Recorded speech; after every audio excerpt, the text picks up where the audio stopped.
नमस्कार दोस्तों, कैसे हो आप सारे लोग। आशा करती हूँ जो जहाँ पर भी हो अपने अपने कर्तव्यों को सच्चाई के साथ और प्यार के साथ निभाने की जी तौर कोशिश किए जा रहे हो और हम अपने इस साधना में सफल रहेंगे, इसी शुभकामना के साथ। चलिए दोस्तों शुरू करते हैं।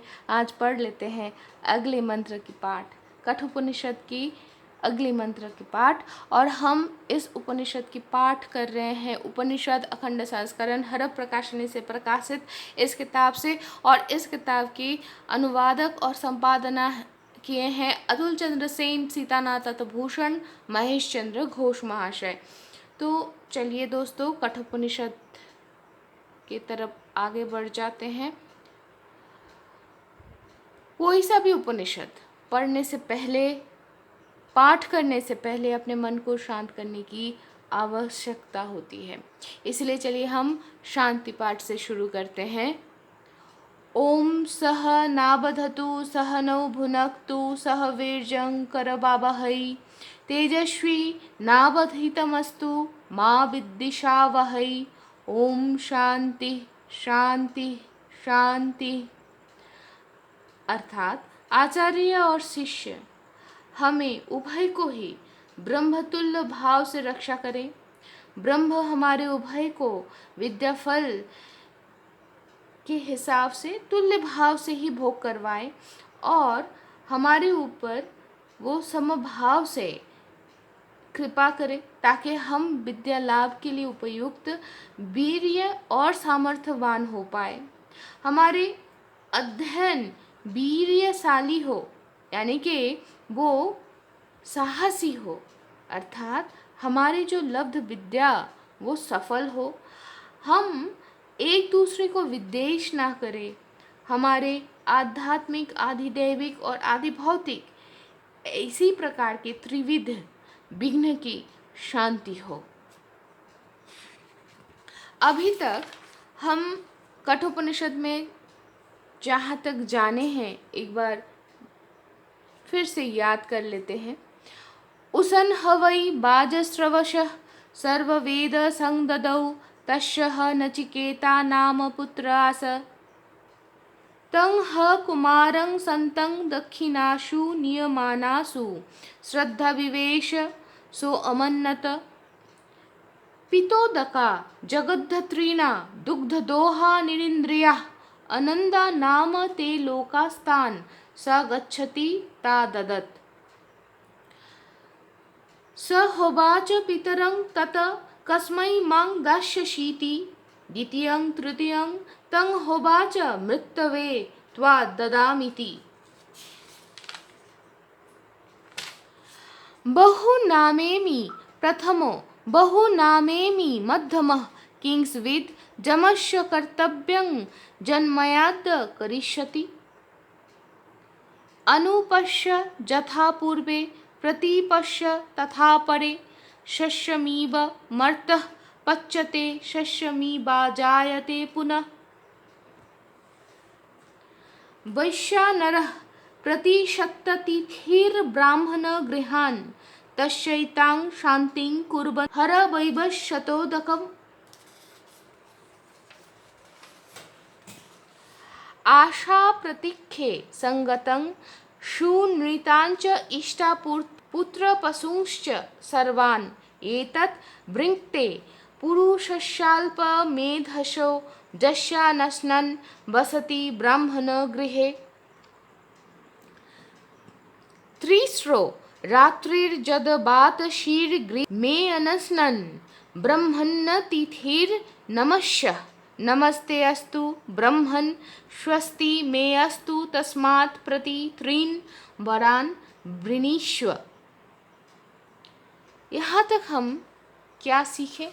यहाँ तक हम ये जाने कि बाजस्रवश नाम के एक मुनि थे जो यज्ञ फल की कामना हेतु पूरा काल में विश्वयुत यज्ञ संपादन तो किए थे और उस यज्ञ के संपादन के बाद वो अपने सर्वस्व दान कर दिए थे। इसी मुनि के एक पुत्र थे नचिकेता। यज्ञ संपादन के बाद ऋत्विक और सदस्य जो भी हैं उन सबको दक्षिणा देना एक नियम है, या एक आवश्यक कर्म है या कर्तव्य है। इसीलिए उनको दान करने के लिए जो गाय वो लाए थे उनको तब साधु चित्त कुमार नचिकेता श्रद्धा के साथ, हृदय में जो श्रद्धा की उद्रेक हुई उसके साथ वो देखने लगे और मन ही मन सोचने लगे कि ये जो सारे गाय हैं ये तो अपने जीवन के आखिरी बूंद पानी पी लिए हैं, आखिरी जो घास है वो खा चुकी है और इस जन्म के लिए और दूध देने की हिम्मत इनमें नहीं है और ना तो कोई संतान को जन्म देने की सामर्थ्य है। ऐसे तरीके की अगर गाय को यजमान को दक्षिणा स्वरूप दिया जाए तो जो यजमान है मृत्यु के बाद ऊर्ध्वगति की जगह पे अधोगति अवसंभव आगे चल के देखेंगे कि कैसे कैसे हो रहा है। अभी तक के लिए तो हम इतना जाने हैं कि नचिकेता ये सोचे थे कि उनके पिताजी को ऐसे वाली गाय दान करने से ये होगा कि वो मृत्युपरांत आनंद नाम के एक अधोगति वाले एक अधोलोक है जो आनंदहीन है, वहाँ पर वो उनको गमन करना पड़ेगा। तो इसी सोच के बाद नचिकेता अपने पिता के अनिष्ट आशंका करके वो अपने पिताजी को बार बार पूछने लगे कि आप मुझे कौन से ऋत्विक को दान किए। तो बार बार ऐसे सोच सुनने के बाद बाजश्रवश मुनि गुस्से में आके बोल दिए, तुझे मैं यम को दान किया है। ये सुनने के बाद नचिकेता सोच में पड़ गए कि हैं पिता के तो उत्तम शिष्य या पुत्र की चलो ठीक है, मतलब उनमें से श्रेष्ठ अगर ना भी हूँ तो तब भी मैं मध्यम वर्गीय हूँ, मैं अधम तो हूँ नहीं। तो तब यम का ऐसा क्या काम बाकी है या शेष है जिसके कारण पिताजी मुझे उनको दान कर रहे हैं ताकि मुझसे वो काम निपट सके। तो जहाँ तक ये सोचे तो फिर उनके मन में ये भी शंका आया कि पिताजी अगर पुत्र स्नेह में अंधा होके अपने सत्य से हट जाए, सत्य रक्षा अगर ना करे तो इसीलिए वो अपने पिताजी को उद्बुद्ध करने की कोशिश में वो बोले, आपके पूर्व पुरुष कैसे आचरण करते थे और आज के जो साधु हैं वो कैसे आचरण करते हैं, वो सारे विचारने के बाद ही आप वैसा ही कीजिए, अपने कर्तव्य कर्म को निश्चित कीजिए और वैसे ही कीजिए। वो इनको बोले कि सस्य के माफ़ी की, इंसान भी पैदा अगर हुआ है तो मरेगा और फिर से पैदा हो जाता है, तो आप निश्चिंत होकर अपना कर्तव्य अपना सत्य को रक्षा कीजिए। तो जहाँ तक ये सुने फिर क्या हुआ, तो नचिकेता तो यम के घर पे पहुँच गए। वहाँ पर जाने के बाद वो देखे कि यम घर पे नहीं है, इसीलिए वो बिना खान पान किए, मतलब कुछ भी खाना ना खा के अनाहार में ही वो 3 दिन गुजार लिए। फिर जब यम वापस आए तो उनको उनके आत्मीय वर्ग सारे बोलने लगे कि ये जो देखो ये ब्राह्मण है और अतिथि है, ये तो साक्षात अग्नि के माफिक गृहस्थ के घर पे आए हैं, यहीं से इनका आवभगत होना चाहिए। पहली बात तो ये है। इनके पैर धोने के लिए आप पानी लाइए, जल लाइए। और फिर उन्होंने ये भी बोला कि अगर किसी गृह में अतिथि ब्राह्मण अगर अनाहार में वास करते हैं तो वो तो अल्पबुद्धि है ही, वो तो समझ में ही आ रहा है। उस व्यक्ति की आशा प्रतीक्षा और साधु संग प्रिय वाक्य कथन का सारा फल नष्ट तो होता ही है। इसके साथ साथ जो भी कोई अगर यज्ञ संपादन किए हैं या कहीं पर कोई तालाब या कुआं खुदवाया है तो उससे जो पुण्य कर्म होता है वो भी नष्ट हो जाता है, मतलब उस पुण्य का भी फल भागी वो नहीं रहते हैं।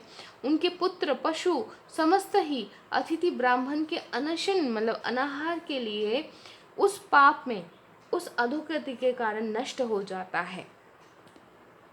तो इतने सारा कुछ सुनने के बाद यमराज नचिकेता को बोले कि आप ब्राह्मण हैं, मेरे अतिथि हैं, इसीलिए आप मेरे नमस्कार का यानी कि प्रणाम का योग्य हैं। मैं आपको प्रणाम करता हूँ, मेरा मंगल हो। मतलब वो हाथों हाथ ही आशीर्वाद मांग लिए और बोले कि आप मेरे गृह में 3 रात्रि मतलब 3 रात बिना खाए पिए बिताए हैं, इसीलिए हर एक रात्रि के हिसाब से आप मुझे पूरे के पूरे तीन वर मांग सकते हो। मुझसे आप 3 वर मांग लीजिए। तो फिर क्या हुआ, चलिए देखते हैं।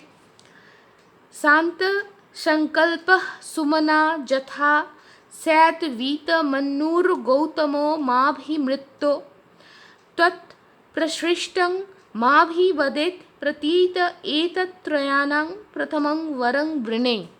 इसका अर्थ क्या है? यम के इसी कथन को सुनने के बाद नचिकेता बोले, हे यम, मुझे यमलोक में भेजने के बाद पिताजी को तो शायद बहुत ज़्यादा दुश्चिंता हो रहे हैं, है ना?